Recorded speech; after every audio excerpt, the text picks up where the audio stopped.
Avant le confinement, la vie suivait un rythme mécanique.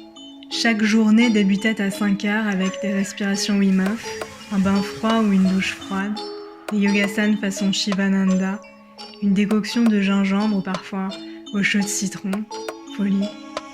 Puis, je m'apprêtais pour le boulot.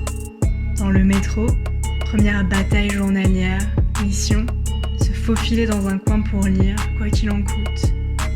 M'attendait ensuite un minimum de 8 heures dans la peau d'une employée de bureau lambda. Peut-être pas tout à fait lambda car, contrairement à beaucoup de pairs, la plupart de mes missions m'intéressent. Les collègues me sont fort sympathiques et je touche un salaire pas extraordinaire mais grâce auquel je vis très bien.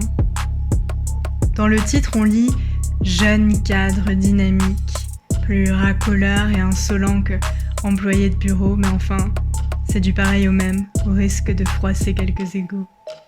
J'affiche ce terme avec ironie surtout car beaucoup accordent une importance excessive au statut social. Alors je ne vais pas dire que je m'en fiche, ce premier job en sortie d'école fait très plaisir à mes parents, à moi aussi ça me fait bien plaisir alors que je suis fille d'Iraniens immigrés.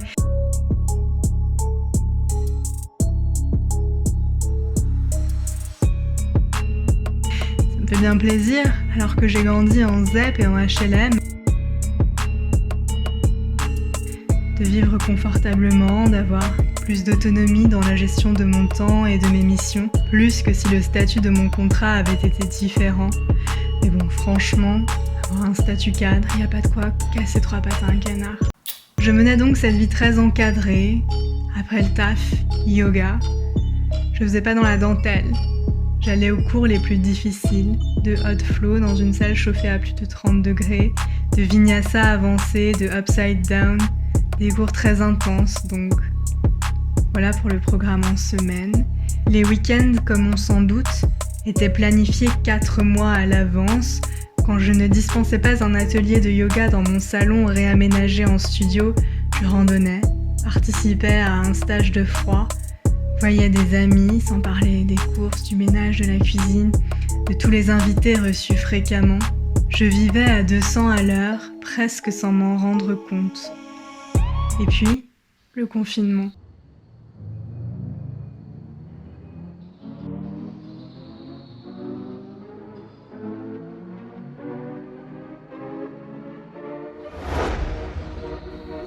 Deux semaines en télétravail d'abord. J'en garde un souvenir peu heureux. Je continuais à me lever à 5 heures pour préparer la journée en détente, mais de manière générale, j'avais l'impression d'un immense capharnaüm, d'un gigantesque brouhaha flou, alimenté par une belle dose de peur globalisée. Let's go, bitch! Quelques rares tentatives pour lire les journaux me confrontaient systématiquement à du bruit. Balancer un jour que le bilan des décès dus au Covid-19 est de 9024 personnes pour chiffrer le lendemain à 9032, sans aucune mise en perspective évolutive, sans aucune synthèse statistique sérieuse. Ce n'est pas de l'information, c'est du bruit pour semer la peur. Et ça marche super bien. Mieux, la plupart des gens trouvent ça normal d'effrayer pour mieux contrôler. Et surtout qu'on s'estime heureux parce que nous, on ne nous tire pas dessus, on mange et on a Netflix. Ça, c'est une belle vie bien digne qui remplirait n'importe qui de joie et de sérénité.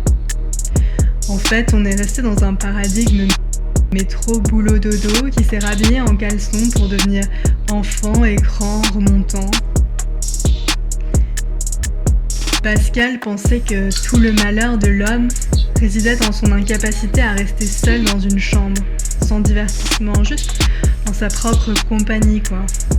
Puis l'augmentation du temps moyen qu'on s'est mis à passer devant la télé, 6 heures par jour, sans compter les ordinateurs, tablettes et autres smartphones, on pourrait tirer d'éloquentes conclusions quant à notre incapacité à nous supporter. Splendide époque que celle du self-love. Let's go, bitch! Voilà, une fois ces réflexions faites, je n'ai pas cherché à aller plus loin. Je n'ai pas cherché à savoir si tout était de la faute du réchauffement climatique, des immigrés, des fachos, des femmes, des hommes, de la gauche, de la droite, des gens qui courent à côté de chez eux, des masques, ou de leur absence, des pauvres, des riches, des gros, des maigres, de ceux qui nous l'avaient bien dit et que sais-je. J'ai mis le virus sur mute et me suis concentrée sur la meilleure façon de dépenser mon temps, qui n'est jamais la plus morale ni la plus utile, mais à mon sens, seulement la plus belle. Après 2 semaines de télétravail, donc, je me retrouvais au chômage, situation fort confortable que je n'ai jamais pu m'empêcher de trouver indécente. Depuis, j'ai vécu avec délectation. À grande échelle régnait toujours du bruit blanc. Or, à ma toute petite échelle, j'étais enfin disponible à mon propre son. Je possédais tout le temps du monde pour exprimer ce que tonnaient mes tripes.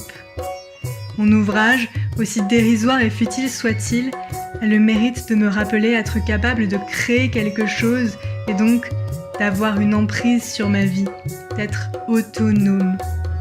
Autonome, littéralement qui se dicte sa propre loi. Les bases de cette autonomie me sont parvenues grâce au yoga et au froid, 2 outils puissants qui ont bouleversé mon existence. Quand on est capable de se dicter à soi-même sa propre loi, on devient responsable. Littéralement, on devient soi-même une réponse. Responsable. Tout n'est plus la faute des autres. On réalise qu'on a une marge de manœuvre pour vivre sa vie. Donc pendant le confinement, j'ai bien sûr poursuivi mes pratiques yogiques et Wim Hof chaque jour. Si la méthode Wim Hof vous intéresse, j'ai réalisé plusieurs vidéos d'accompagnement très complètes pour les respirations Wim Hof, les pompes Wim Hof, et tout ce que j'aurais voulu savoir avant de commencer les douches froides. Les liens apparaissent en haut à droite, mais figurent aussi dans la description. Créer des vidéos sur YouTube.